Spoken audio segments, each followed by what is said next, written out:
Welcome to C# for Crestron programming. In this video, we will be continuing from where we left off in the Access Modifiers 1 video. We will see how modifier rules apply across referenced libraries. If you were to create your own library with custom classes and methods, and would like to use it in your program, the same Access Modifier rules apply. We will add a library file into our solution to demonstrate this access.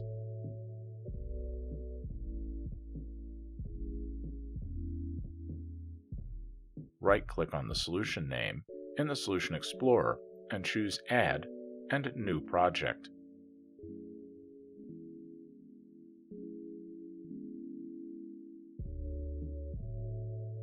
Search for Class Library.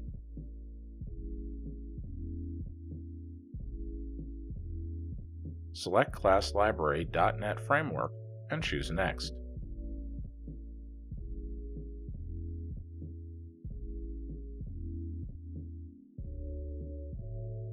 Provide a project name and choose Create.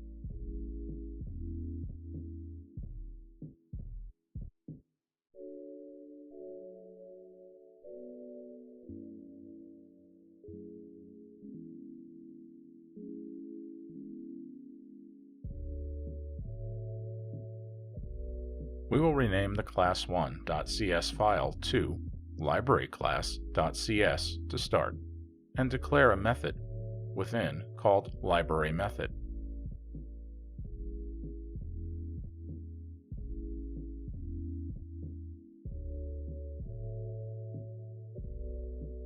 We will need to build the solution at this point to generate this new .dll assembly file.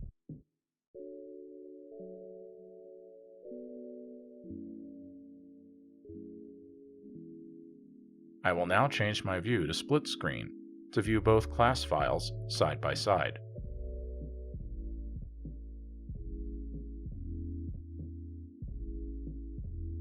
Accessing this library in our program class requires addition of the Access Modifier library.dll file as a reference.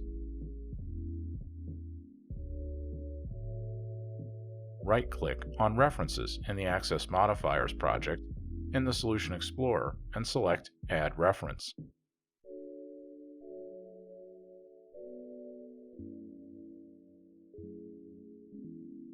Click on Browse and search for the Access Modifiers library.dll file.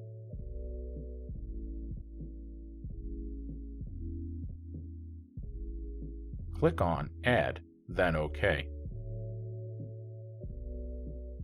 You will see the reference added to the Access Modifiers project.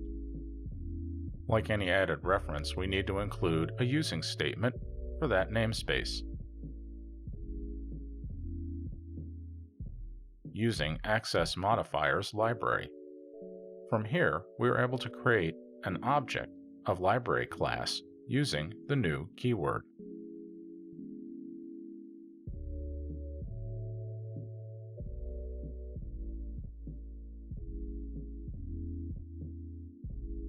Checking IntelliSense shows us that the implicitly private library method is not yet accessible.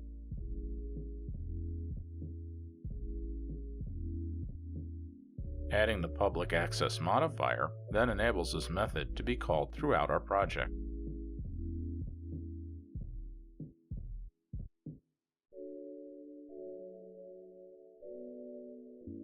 Here, we will add another class within our custom library that uses the same library class via its own object instantiation.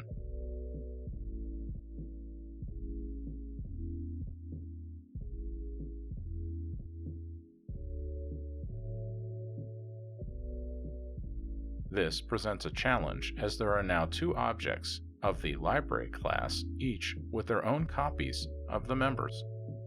Depending on the application of X in your program, this could cause issues with tracking who used it last. We could modify the access to library method by using the static keyword as previously shown.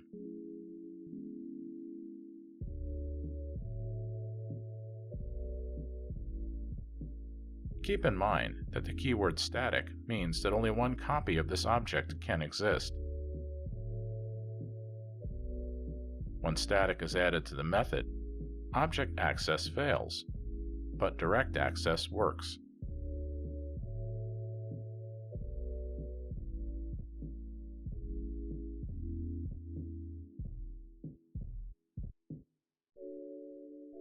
When static is added to the class, object creation fails, but direct access still works.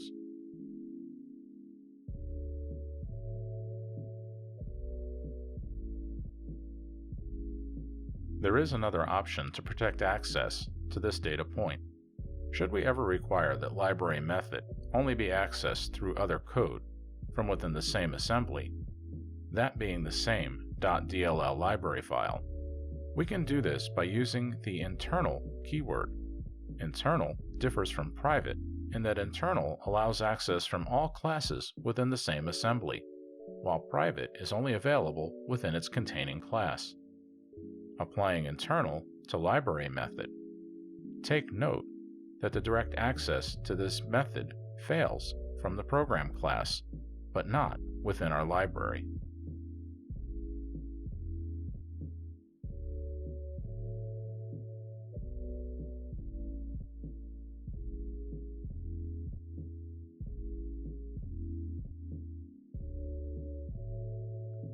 Furthermore, setting library class to internal prevents access to the class externally.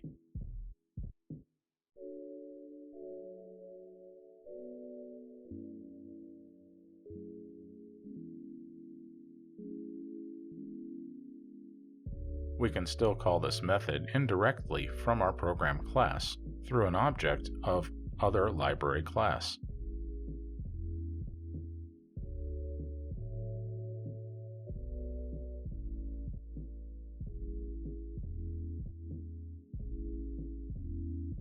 Another modifier you will see is called protected. Protected members of a class can be modified from within their containing class, but not from an object of its containing class.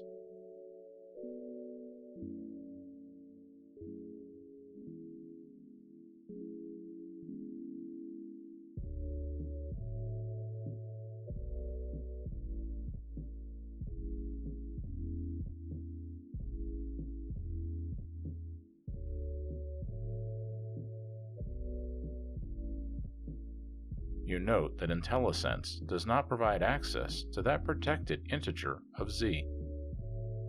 To access this member, a class first needs to inherit from the protected data's class.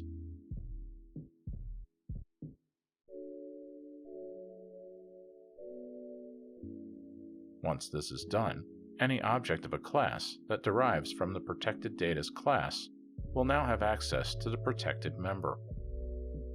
Here, I will create an object of other library class in an attempt to access z.